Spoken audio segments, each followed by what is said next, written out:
Hey guys, hello everybody. You're welcome to my Instagram live session. It's your one and only Waka Waka Doctor here, bringing you the best of your migration options and different countries you can move to easily.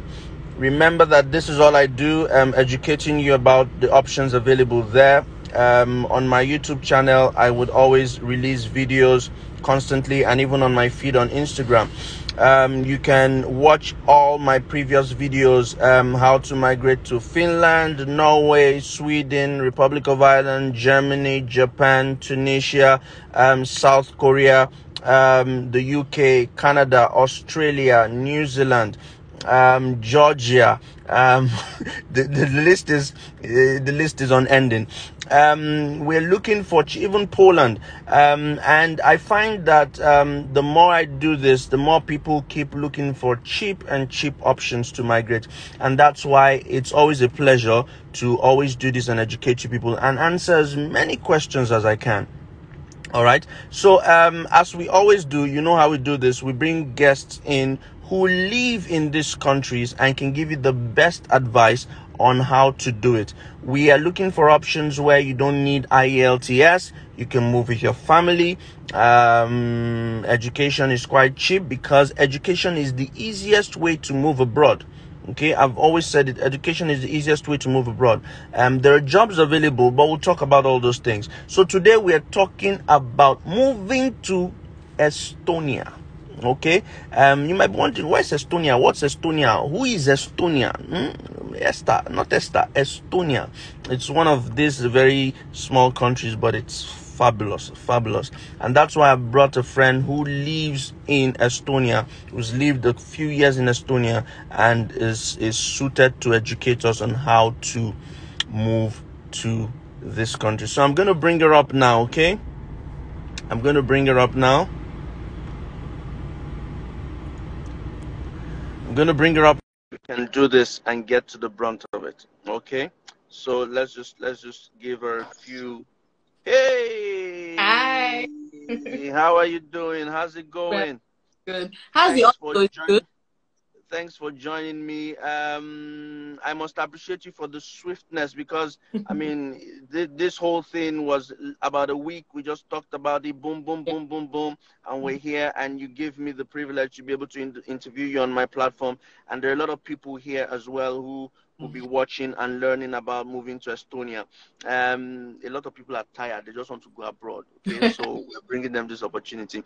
Guys, like we always do, just put your questions in the comment box. I will try my best to answer as many questions as possible, and we'll go through them. But I will be asking a few questions, and I hope that this helps you tackle some of the questions you have, okay? So we'll go. The first question is, tell us a little bit about Estonia. It's not a country that is popular, you know, because people talk about Canada, UK, US, all these countries, all these fancy countries. Yeah. Estonia, yeah. Estonia. It's a bit fancy, but tell us, what's Estonia? Where is Estonia? Who is Estonia? First of all, hello, everybody. So yes, Estonia is not a very popular country. It's a really small country somewhere in Eastern Europe. And you might ask where it is. Our borders are Finland, Latvia, and then Russia also. So if we want to go to Finland, it's like a 2-hour ferry ride to Finland, a 2-hour bus ride to Latvia, and then Russia is just here. It's just Russia is just there, okay. Yeah, it's a small country in terms of land and in terms of population. There's just about 1.3 million people altogether here in Estonia. And I would say the people here are really reserved. They keep to themselves. Maybe that's why it's not really popular, because the Estonians themselves are really reserved people. And what else can I say? As a Nigerian coming to Estonia, you must know, like, they are not religious people. They don't really take religion to heart that way. So they are really jovial when it comes to religion. They don't, There's like 1 or 2 churches that you can attend. There's 1 mosque in the whole of the city that I live in. So yeah, when it comes to religion, nothing much. And then food. Nigerians like food. The staple food for Estonians here is potatoes. So potato salad, potato dumplings, potato cake. So many potato But do everything. you have Nigerian food? Oh yeah, yeah, yeah. We do have African stores here. And African sell stores. Nigerian food. We have people that cook Nigerian food, and yeah, yes, yes, it's And available. the currency We is spend euros here. euros. Yeah. Okay, okay. So thank you very much. That's a very nice one. I'm intrigued now. I haven't visited Estonia, but it's certainly one of the countries I have to come to now. How did you get to Estonia? How Um, did you find out about Estonia, for God's sake? oh, for me, it was quite easy. My husband moved to Estonia to do his master's, and so he decided that it was a good place to settle, and he brought me along. So I just tagged Very along. sharp. So how did he move to Estonia? How did he find Oh, masters in Estonia? he moved to Estonia from Ukraine, so we were both in Ukraine. That's where we studied for our first degrees, and then he didn't want to go back to Nigeria. As always, nobody wants to go back. Nobody wants to go back. Nobody wants. And so, from a friend that told a friend that told a friend, you know the way news flies among ourselves. Yeah, so someone told him about the country, and then he applied, and yeah, came here.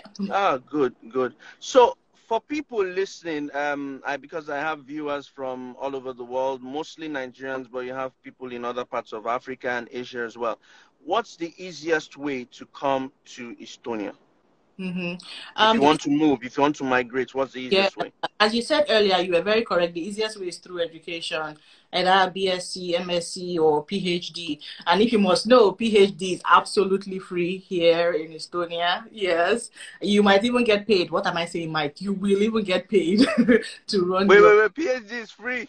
Yeah, it's completely I free. might actually come. I might just come home because. Yeah, it's free. So if you want to do your PhD, you can come BSc, MSc. But yes, it's really easy to come via education. And you said to me while we're talking that tuition fees is as low as 1,000 euros.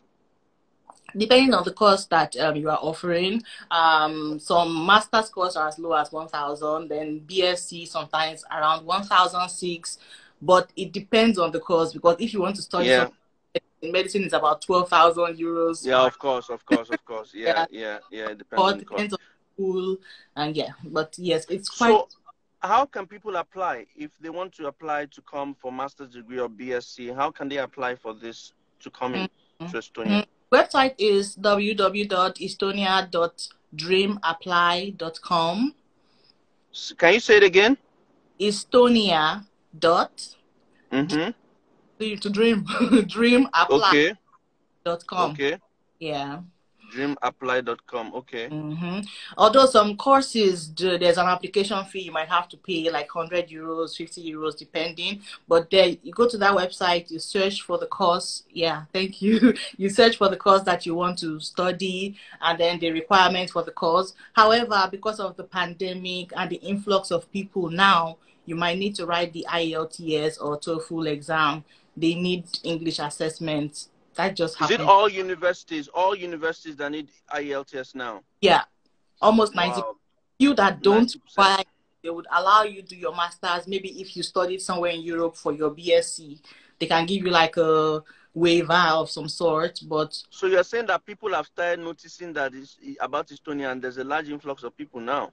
yeah, actually, yeah. Wow. Can you give us a list of some schools in Estonia that are quite easily accessible for people who are interested? The most common one is the Tallinn University of Technology. That is in Tallinn, the city that I live in. It's really common because they give tuition waivers. They have all these internal scholarships. It's so much easier to enter. Tallinn. Tallinn is Tallinn, yeah? I-double-N. Oh, Tallinn. Tallinn University of Technology. Yeah, Okay. TalTech. Yeah. Okay. Okay. That's the school that most people attend, and you don't even have to come to attend the uni. There are polytechnics also. There are like specialized colleges if you want to learn something like handwork, something like that. There are also yeah. So even if it's that you don't have are you saying that if you don't have a prior education, or you're skilled in maybe say craft work and you want to come and learn craft work, you can actually apply? You can actually apply, yeah. Wow, wow, wow. So, oh my God, that's beautiful. That's beautiful. So, someone is asking you that for what if you get a letter from the university to say you were taught in English and all that? Yeah, Would you I have a do you friend that think they would accept? got a waiver from her university and she was allowed to continue without the English exam. So it depends on the school that you went to, and if your language of study was English language, then yes, you can. Wow, wow, wow. Okay. So, what about scholarships? How can people apply for scholarships? Okay, that is a little bit tricky because different schools have different rules when it comes to scholarship. But what I know for sure, for most schools, when they are trying to admit students, they have this like point quota system they use. So like they will collate how your transcript is, what you scored in your IELTS exam, your motivation letter, all those things, depending on how good it is. If you rank high, they can give you a tuition waiver for the course of study. So throughout your study time, you wouldn't have to pay anything. And then some schools give like some grants every month. They can give like 75 euros. Sometimes they give like 200 euros, just something to help you boost. Yeah. Yeah, But yeah. government scholarships is not really that common, no. Okay, okay, that's beautiful. Now some people want to know you told me this that if you are a student in Estonia and you have the permit, of course, as a student you get the permit, you can bring your family along. Yes, that's very correct. So, for PhD and master students, for sure, you can bring your family in as long as you are a student and you have a legal income. So you have to be working, you have to be making some money to be able to do that. But something changed during the pandemic. So for bachelor students, what I heard now is you have to work for at least 2 years. You have to live here for at least 2 years before you can bring your family in. That is Wow. if all don't come together. So if you're really smart and you have the funds, you can all travel and come to Estonia at the same time with the D visa. So you come with a visa, all of you, Which and then one is D visa again? there are different categories of visas for students, but for Estonia here to come and learn, you are supposed to come with a D visa. Your D That's what visa. it's called. Okay, okay. Yeah. And as a student, you are allowed to work, isn't it? Yes, you're allowed to work. There's no cap on the hours that you can work as long as your school work doesn't suffer. There's no cap. You No, can there's no, keep working. you can keep working. Usually it's 40 hours a week for everybody, so students Yeah. would. But I guess most students for the first year they want to like not work that much because they're just trying to Yeah, understand. to settle down and understand. But nobody puts a cap on the number of hours that you can work. You can work as much as you want, as long as your Wow. doesn't suffer.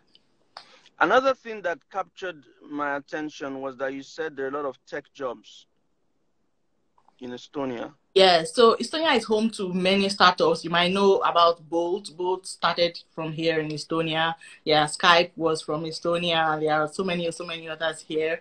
And so, yeah, if you want to work in a startup, yeah, you might want to move to Tallinn because Wow. there are so many startups and they pay well, like above minimum wage from 1,000 to 1,006. Some even pay over 2,000 euros to IT gurus. So, yeah. Wow. And the cost of living in Estonia? Who, let's say for an average person, you will need at least 600 euros per month to survive, putting into consideration rent. Transport is free in Tallinn here. Yeah, we don't pay for For transportation everybody.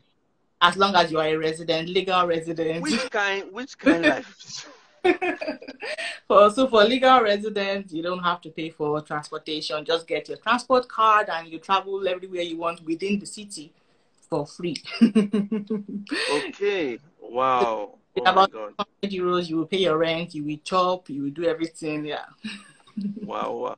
Another thing that people are always interested in is that, okay, so I'm coming to Estonia, but the target, we all know the target is to get permanent residency. Yeah. How do we work towards that? So first of all, you must have lived here for 5 years. So after living here for 5 years, then you can apply. But you also need to learn the language to at least B1 level. And they actually help with that. If you maybe cannot afford it, you can speak with them and they'll help you get a hold of somebody that can help you get the language certificate. So you have to know the language. You have to have lived here for 5 years. No criminal records. Obviously. Yeah, you have to be in good standing with the states. So yeah, that's how it's done. For most of the countries I've interviewed people about, and I've done about 22 countries, one of the concern is usually whether HND graduates have hope. You know, and there are few schools, a few countries that allow HND people, maybe like France, Italy, Belgium, very few. So I'm wondering, does Estonia allow people from polytechnics who have HND, or if not, what advice would you have for such people? If you have OND or HND, for now you will just have to manage and do your BSc because you will not be allowed to do masters or PhD for now. Things might change in the future, but no, for now you have to go the BSc route. Or they go through the other route you said, that The craft technical, work or yeah, technical school. yes. Wow, wow, wow. So you come into Estonia, 5 years of living in Estonia, you qualify, you can get their passport basically. Oh no, When that's permanent. permanent residence, you get Yeah. permanent residency, and then you work towards, yeah. Once you have permanent residence, you have their passport now. Another thing of concern is, when does application open usually? Oh, usually opens around April. Okay. But also depends on the school. Some schools still take students in January. Some schools have just one intake. Some schools have two intakes. So it depends on the school that you're applying to. There's no So general. all everybody has to do now is just go to www.estonia.dreamapply.com. Okay, okay. Do we have to pay total tuition fee, or can we pay in batches? Oh, That's the question. it depends on the school also. What I can say for sure is they are not like strict when it comes to money payments. So you would have somebody that you are conversing with during the application admission process. You can let the person know your financial standing, financial status, and create a plan on how you want to be paying your fees. So for the first payment, definitely you have to pay 50% of your first semester fees upfront. So after then you can negotiate with them to let you pay maybe monthly or bi-monthly. Just let them know how it's going so you can Amazing. yeah Amazing. down Okay, and that's beautiful. Is there anything I've missed that I've not asked you at the moment that you want to sell to people and let them know about Estonia and moving to Estonia and how easy it is? We've talked about the most important things, the free PhD, the free transportation. Oh, I must talk about the weather. We have really long winters, so it can get really cold. Yeah, and really good because some days we have just like 1 hour, 2 hours of sunlight during the winter. So yeah, there's seasonal depression. It's very rampant. Very okay. So if Yeah, you're yeah. sunshine, just keep in mind that it can get yeah. How can people reach you if they have questions to ask? You can reach me on my Instagram, lightday_bada. Just send me a DM, or on my YouTube, also Lightday Bada. I have videos there talking about life in Estonia. So yes. All right, guys. What you want to do right now, if you have questions about Estonia, is to go on our Instagram page. It's Laide_Bada, LAIDE_Bada, LAIDE_Bada, and you'll be able to reach out. Okay. And if you want to go on YouTube and watch the videos about Estonia, you go Laide, Laide Bada on YouTube, and she has all her videos there about moving to Estonia. I think that will be a fascinating experience for you to move. It's a very cheap place. Again, it doesn't have to, it's not compulsory that you live there, but it could be a place that will springboard you or catapult you to other places. And guys, remember that I will leave this video on my feed to be available for you to watch on my Instagram feed, and you can also watch it on my YouTube channel when I upload it later tonight. Like I always say, there are several countries you can move to aside the UK, the US, Canada, Australia, that are very, very cheap, and you find all of them on my YouTube channel. Laide, thank you very much for coming to talk to us about Estonia. I hope that we can do this some other time again if needs be. Okay? All right. Thank you very much. Thank you. Bye. Bye. Cheers.